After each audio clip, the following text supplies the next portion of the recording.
가만히 놔둬 시험입니다. 한 주가 또 밝았습니다. 나스닥 선물은 주간장에서 약간의 상승으로 시작을 하고 있고요. 그런데 우리가 이 주간장에서 미국으로 치자면은 시간 외에서 이 상승하는 것을 마냥 이렇게 좋아만 할 수는 없다. 왜냐면은 국장을 하시는 분들은 아시겠지만 시간 외의 상승은 거래량이 없어요. 거래량을 동반하면서 상승을 하는 게 찐 상승이고, 거래량 없이 상승하는 것은 언제든지 다시 내려올 수 있는 허약한 상승이다. 그렇기 때문에 현재의 상승을 너무나 호들갑스럽게 생각하고 추격 매수를 하기에는 약간의 부담스럽다. 그렇기 때문에 추매할 계획이 있으신 분들은 지금 말고 오히려 장중에 현재가보다 좀 낮게 내려왔을 시 매수를 하는 게 적절한 매수 스타일이다. 시간 외에서 거래량 없이 들어 올리는 것은 물량을 넘기기 위한 속임수일 확률이 크고, 그러나 본장에서 추가적인 상승이 거래량을 동반하면서 올라가면은 그것은 반전의 신호로 볼 수가 있겠습니다. 그렇기 때문에 항상 매수는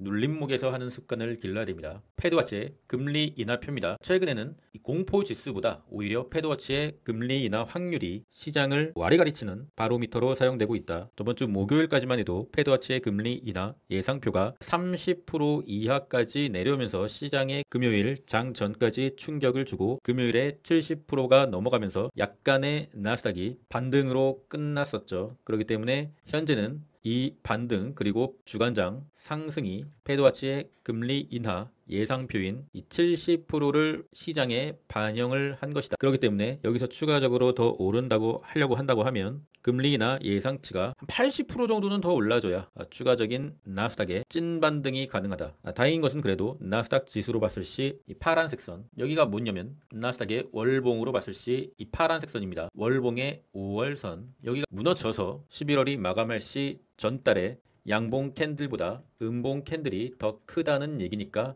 하락 장악형의 캔들이 완성되면서 12월 달에도 추가적인 하락이 열리게 된다. 그렇기 때문에 우리가 11월에 남은 거래일 동안에 체크를 해야 되는 것은 이 월봉의 이 음봉 캔들이 전달 10월 달의 양봉 캔들보다 좀 위에서 마감해 주는 게 좋다. 현재 나스닥의 월봉 캔들은 대략적으로 마이너스 한 6% 정도로 표시되고 있는데, 개인적으로는 이 11월 달이 양봉으로 마감되기는 힘들다고 보고 있어요. 그래도 최악으로 가는 경우의 수를 막기 위해서는 음봉으로 마감된다 하더라도 좀 적게, 약간 좀 적게 이렇게 마감이 돼야 12월 달에 반전을 이뤄내 볼 수 있는 기회를 창출할 수가 있다라고 생각하고 있습니다. 4시간 봉을 봤을 시 다시 추세 안으로 들어왔습니다. 추세 안으로 들어왔다는 것은 하락의 추세 안으로 들어왔다는 거죠. 여기를 나가버리면은 급락의 채널이 또 만들어지면서 굉장히 좀 좋지 않은 상황이 나오고 나스닥이 무너져 내리게 되지만, 일단은 하방의 채널 안으로 들어왔기 때문에 조금의 희망은 가져볼 수가 있다. 그렇지만 4시간 봉의 이평선이 내려오고 있는 상황이기 때문에 현재 주간장의 나스닥의 반등을 반영하더라도 찐반은 아니다. 오히려 다시 한번 눌림목이 와서 추세 하단선, 하방의 채널의 하단선에 터치를 한다.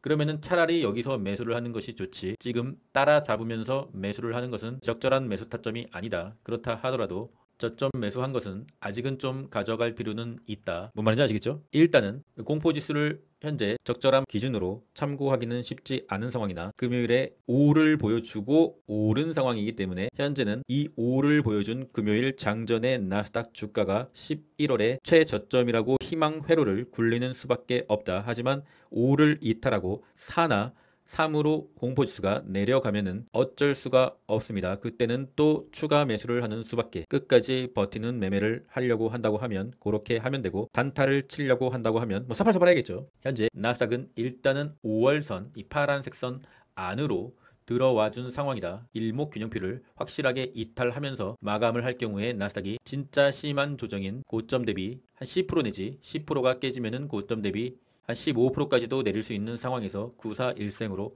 살아난 상황, 12월 달에 금리 인하를 해야 합니다. 무조건 해야 해요. 그것이 실행되지 않으면 12월 달에도 나스닥은 조정이 시작될 것이며, 결국 제가 그어드린 이 지지선 하나 둘씩 깨고 무너져 내릴 거라고 보고 있습니다. 현재 금리 인하를 무조건 해야 코인도 살아나고 나스닥도 살아난다고 볼 수가 있는 것이죠. 오늘 밤에 나스닥이 금요일 저가 요 구간을 추가적으로 갱신만 하지 않고 한 요 구간 현재가 기준으로 마이너스 한 1% 정도, 그 정도의 구간에 이 하단 구간이 잡혀 있는데 요 구간을 지지만 오늘 밤에 해준다고 하면은 다시 한번 추세 상단을 맞으러 갈 수 있는 상황이 연출될 수 있을 거라고 보고 있습니다. 추세 상단은 플러스 2%. 지수 플레이를 하지 않더라도 개별주 매매를 하더라도 그런 아웃라인과 계획은 잡고 매매를 해야 합니다. 나스닥이 무너지지 않아야 개별주도 트레이딩할 수 있는 환경이 잡혀질 거기 때문입니다. 제가 지금 무슨 말 하는지 아시죠? 코인은 멤버십 회원님들께도 말씀드렸는데 코인의 테더 도미넌스가 볼린저 밴드 둥둥이 요번 주에 뜰 것이라고 저번 주 금요일에 말씀드렸어요. 시장 상황을 누구보다 빨리 파악하고 트레이딩을 하셔야 됩니다.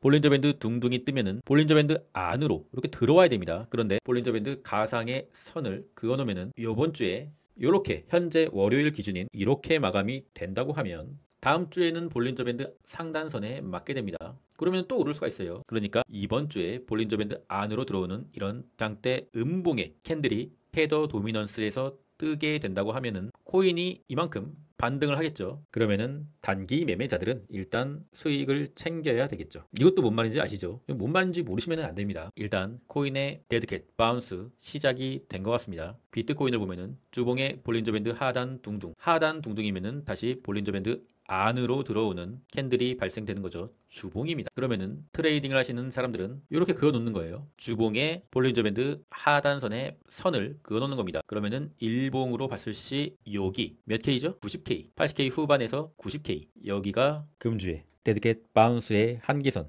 단기 트레이더의 목표가가 되는 것이죠. 그러니까 여기서 잡으신 분들은 여기서 익절하는 게 맞고 좀 더 큰 그림을 보시는 분은 좀 더 가져가 보시는 거고, 이 언저리 80K 후반에서 90K까지 데드캣 바운스의 기술적 반등의 타이밍이 오늘부터 시작되는 것이죠. 여기를 이제 뚫어내면은 뭔가 이제 좀 더 센 기술적 반등, 내려오고 있는 중앙 21선까지의 반등도 기대해 볼 수가 있다. 유튜버들의 현란한 말솜씨에 속아서 트레이딩을 해서는 안 된다. 자신의 기준을 갖고 트레이딩을 해야 하며 기술적으로 최대한 공개 영상으로 말씀드릴 수 있는 부분까지 말씀드린 거예요. 이런 유튜버가 있습니까, 여러분? 없죠.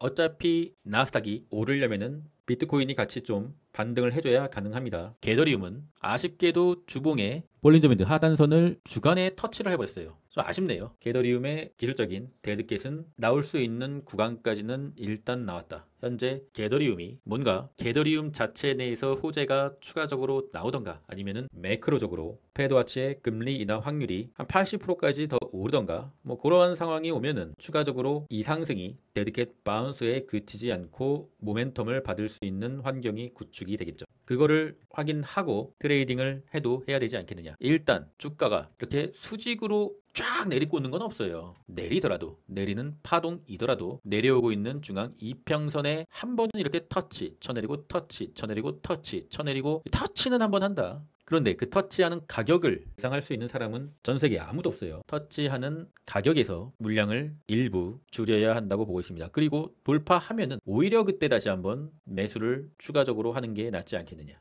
그래도 다행인 것은 4시간봉으로 봤을 시 오랜만에 중앙 이평선에 올라와 줬어요. 그러나 스토캐스틱은 벌써 과매수의 상태.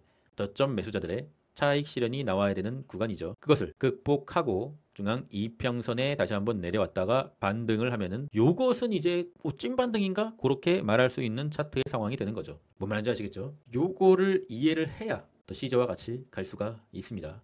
오늘 영상은 좀 짧게 끝내겠습니다. 전체적인 차트를 보는 방법과 기술적으로 여러분이 트레이딩을 함에 있어서 오늘 영상이 큰 도움이 될 거라 생각하고 있습니다. 일단은 오늘 본장에서 눌림목이 발생이 되면은 매수의 기회라고 보고는 있습니다. 일단 제 생각이니까 참고만 하시고요. 오늘의 일정은 별다른 실적 발표의 기업은 없고 주요 일정도 뭐 딱히 없습니다. 그냥 과매도인 나스닥 지수와 코인이 기술적 반등을 하고 있다는 소식을 말씀드리며 오늘 하루도 적절한 눌림목에서 매수를 고려해 볼 수 있다는 소식을 마지막으로 화이팅 하시고요. 포기하지 않으면 희망은 있다. 그럼 전 끝까지 하겠습니다. 이상입니다.